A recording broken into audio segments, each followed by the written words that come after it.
I'm here today with Black professor, Dr. Linda Holloway.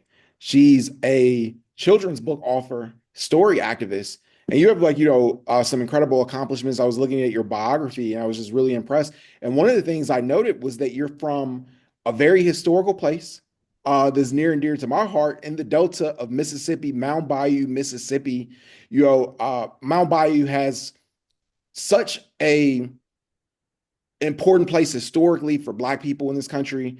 For people who don't know, Medgar Evers lived there at one point. It was a place that was considered an oasis for Black people because they had Black newspapers, other Black owned businesses at the time, which in Mississippi, which was segregated, was unheard of. So, can you talk a little bit about how growing up in the Delta, Mount Bayou, Mississippi, shaped your worldview? Absolutely. First of all, Mr. Glover, I want to thank you so much for the opportunity and bringing me on. And that's a good starting point because Mount Bayou is indeed my foundation, is where I learned a lot about life, the perils of life, and just how to survive.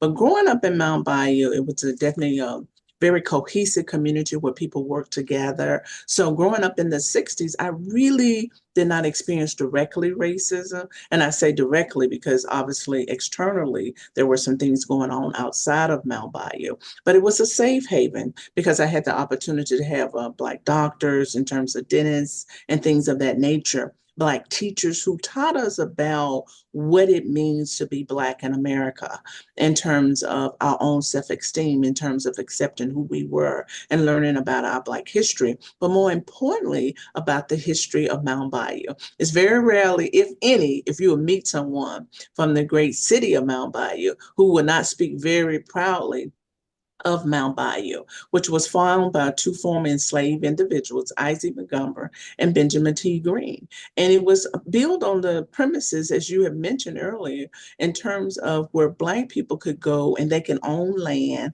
they can have their own business. And I grew up on a farm. And so my parents were able to own about 80 something acres of land that we still have in the family today. It was probably over 100 and something at that particular time.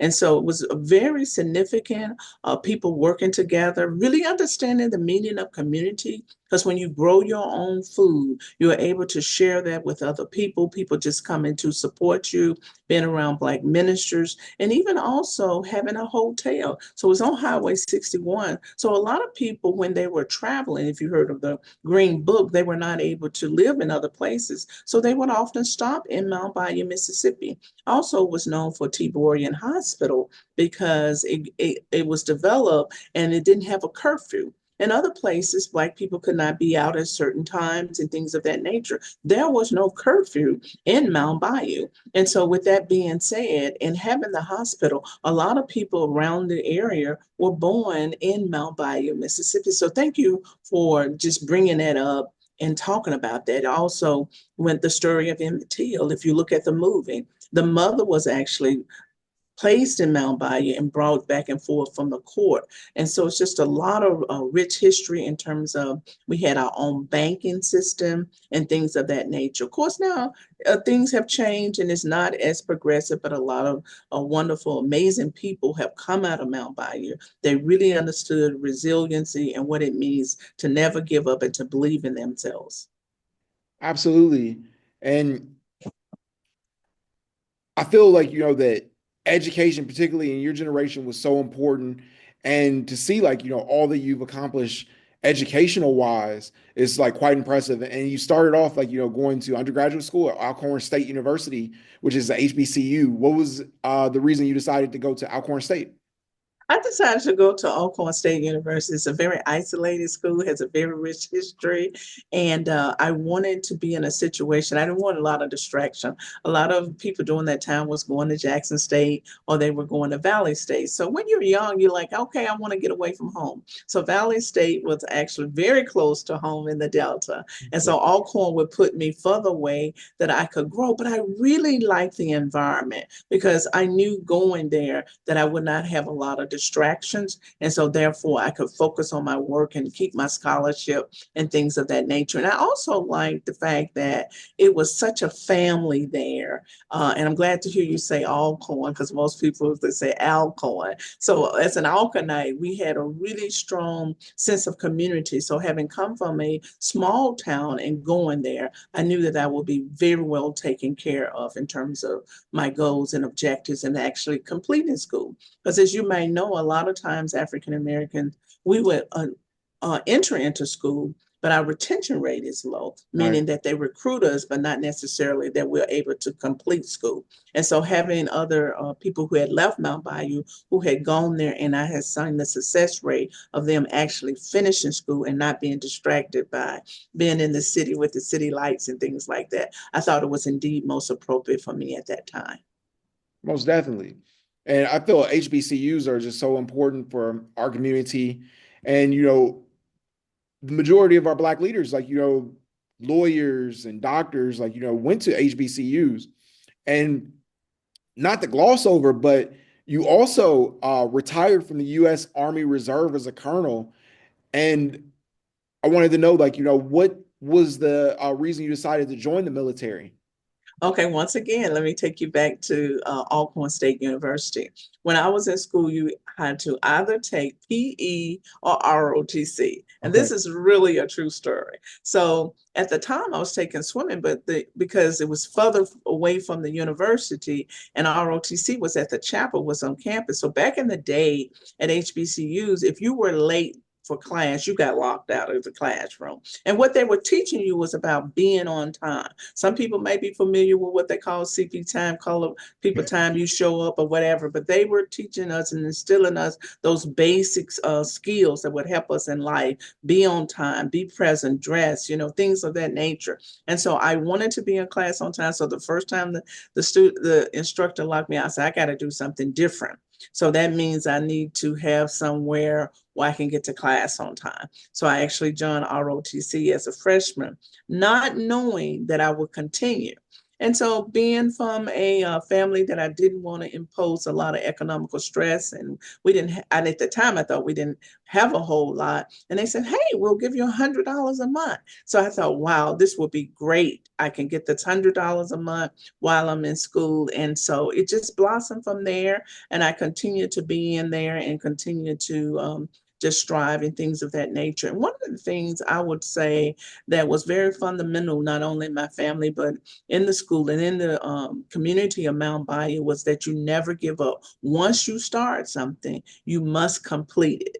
And so I just coming from that background of being a completer. And so I was like, okay, I'm in this, but I was drawn in for those various reasons. But it also taught me a lot of skills in terms of leadership and being able to collaborate and cooperate and get along with other people and things of that nature. Wow. And one of the things I thought was really impressive is that you completed 4 combat tours: Operation Desert Shield, Desert Storm Farewell, 2 tours to Iraq, Operation Enduring Freedom, and then Operation Enduring Freedom Afghanistan. When these wars are happening, like, were you knowing, like, when you signed up for the reserves, that you were going to actually, serve overseas? Like, I feel like a lot of people enlist, with the possibility that, like, they're not going to, like, necessarily serve in war, but, like, I feel like that's a different level of dedication. Absolutely, because I take it just like this. Okay, if I train to be a teacher and I never decide I'm going to go in the classroom and teach, then what's the use of the value of that particular training? Same way with a fire person. You train this really intense training of how to put out a fire, but it's like, okay, but I don't really expect to put out a fire. So as a soldier, as a service person, that is what our training is about, that we will defend and we will do those things. You kind of never really expect it to happen, but you always prepare that it would, and you willing to do that. And then when you look back in history and you see the African Americans who have fought, you realize and you know that you ride on the backs of other people. So you want to serve even for that particular reason, that you can carry that baton. We just seeing being released. which I wasn't familiar with, but it's a phenomenal story about, 688. And it just really was like so amazing to see what those women did in such a stressful, extraordinary situation. And it was very heroic. So, yeah, you do want to carry that and carry that out. Right. I feel that the military is very interesting because it has this history of, like, you notice, you mentioned, about the women, like, the Tyler Perry movie, people who have served in this country, but like necessarily they didn't receive like equal rights. Black people, like, haven't necessarily been treated fairly historically in this country. And they've made, like, great sacrifices for, this country and the military. There's a lot of, like, stories that, like, where people have served and they necessarily haven't gotten, like, the credit maybe like that they deserve. uh do you feel like now, like, that the military is more of a, like, racially equitable place for Black people? Because I feel like a lot of times, like, people say that Black people shouldn't join the military. I think, like, in the Pan-Africanist, perspective lens, people would say, like, that Black people shouldn't join the military. That's my son. That's okay. Um, I think that's a very loaded question and definitely comes with a lot of layers. Because the same people that exist in the world that join the military, they bring those same core values. Right. I would be amiss if I say that there's no race relationship, there's no challenges there. That there's definitely is, because you can look at the rank structure. And so if you look at the rank structure, you're not going to see you think about the rank structure in terms of being a pyramid. You see, most people are down at the bottom, minority women. And so, in order to get to the top, there are certain things that you have to do, and you go before boards that you can easily get passed over, or you may not be giving the opportunity to serve in these various positions that they know that will promote you. So, you do definitely experience those kind of things within the military to say that is more equitable, or if there is no racism. People like to say that because it's it's global. People live around the world. I have a neighbor that's that, my best friend. That is still true even in the world. People live next door to people, and people are working with people. But that does not mean that they don't bring these values and these perceptions that you're not a leader, you're not people making decisions based upon you, based upon the pigmentation of your skill and not your skill building and talent. And you're pretty much told, even as an African American officer or an enlisted person, and we hear this all the time, you got to be twice as good. You Right. got to do this, So, and when you go out to, for example, you go out to the firing range, don't just get marksmanship, go for the top. When you take your PT test, all of these things, the way you carry yourself, because it's going to be a credit. And a lot of times to your raise is people see us in a collective sense. They will say, oh, that race of people do not do this, versus that person seeing them as an individual that actually exists. And we as a race of people carry that because we're not kind of taught one of our worldviews is not individualism, is more like from collective perspective. If I succeed, so shall others. We bring others behind. We lift as we climb. And so when we're climbing, we're lifting, our community, other people that are behind us. So absolutely, I would definitely say it still exists.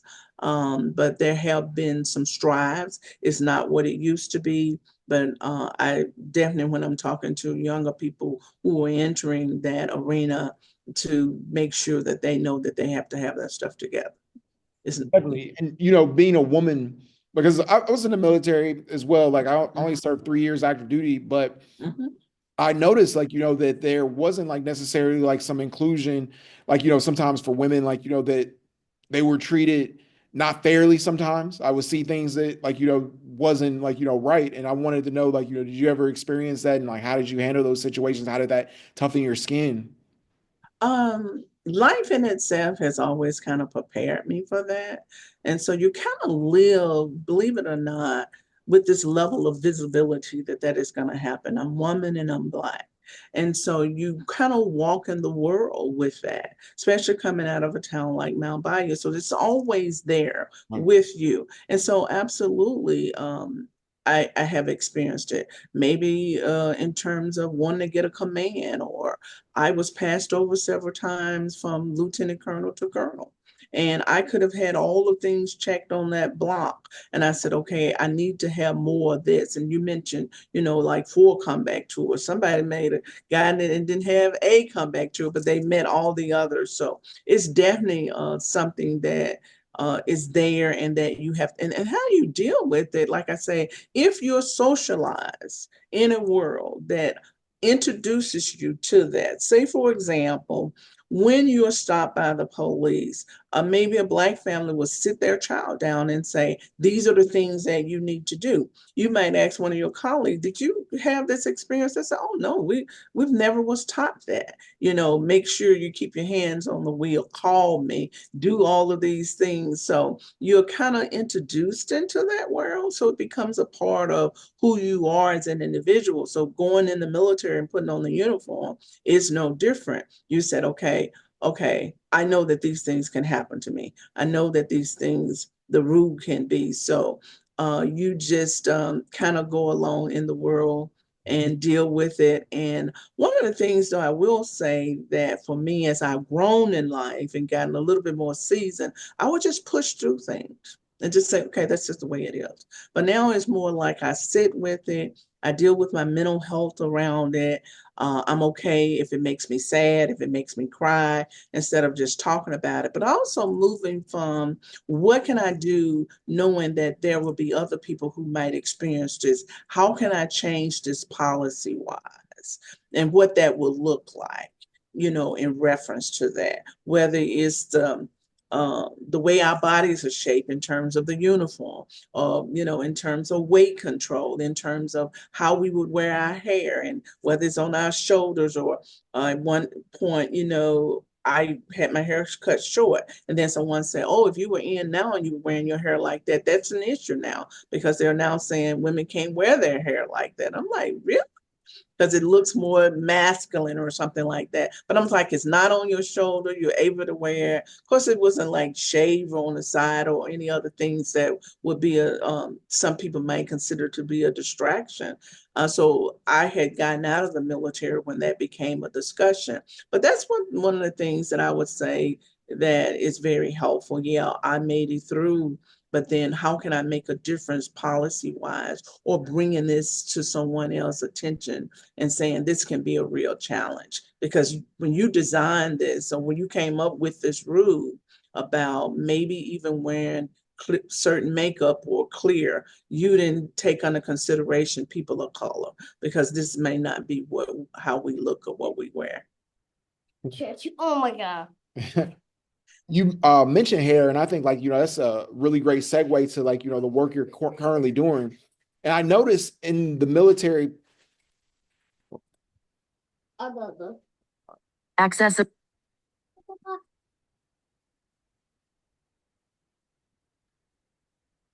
Mine.